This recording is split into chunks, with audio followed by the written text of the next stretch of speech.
Only on 7 News. CALL7 investigator Keli Rabon discovering evidence of hundreds of Colorado rape cases left to sit on shelves collecting dust. And Kelly, you found several police departments are not bothering to test the majority of their rape kits. That's right. We found many departments say there just aren't enough resources to test every kit. And one police commander even told us incorrectly that he doesn't believe the evidence could help catch serial rapists. I'm just saying, no, I don't know you. I don't want to do this. I shouldn't be here. 2 years ago, Kelly Binder says she was drugged and raped by a man she met at a bar in downtown Denver. He physically restrained me. And while he was raping me, I said no. Within hours of the assault, Binder contacted Denver police, who recommended she go to the hospital for a rape kit. You're laying on this white sheet under these bright lights, every intimate part, taking photographs and pulling hair out of your head. Binder says the process felt like a second assault. The experience was just a nightmare.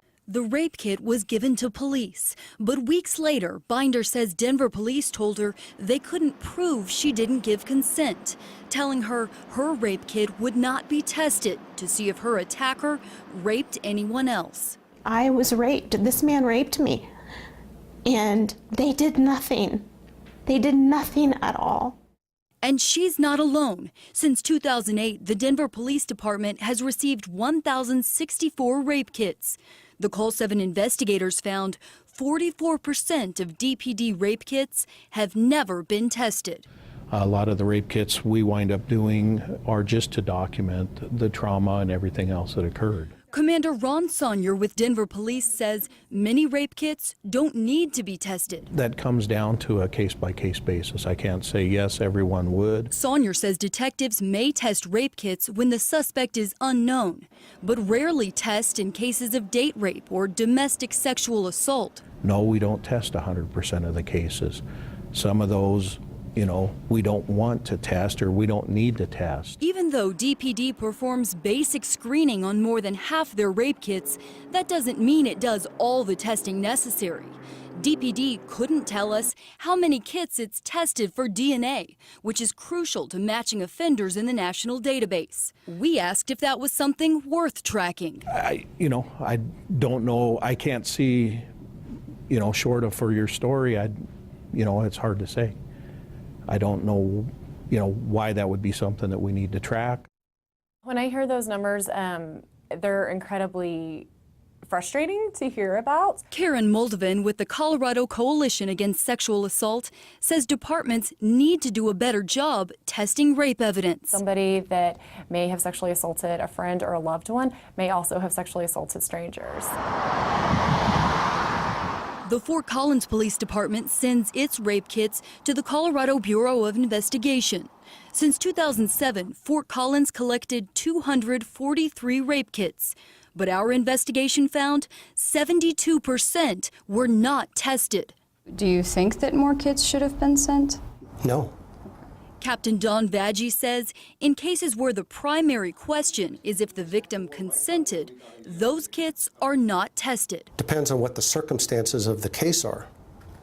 If they know the suspect and the issue is consent or the lack thereof, a sane kit isn't going to typically help with the issue of consent. And Vaggi claims those rape kits aren't even eligible to be tested and uploaded into CODIS, law enforcement's national DNA database. If the issue is consent and she knew who the person was, my understanding is that does not get loaded into CODIS. But we found that's not true. CBI spokesperson Susan Medina says if local agencies send a kit, CBI will enter it into the database. And then that person could be connected to other cases. It takes an average of 6 to 9 months for CBI to process rape kits. But it's a service CBI provides free of charge to help local agencies solve crimes. Justice. We're all seeking justice. Which raises questions about why agencies like the Jefferson County Sheriff's Department send so few kits. We don't hold back from sending them.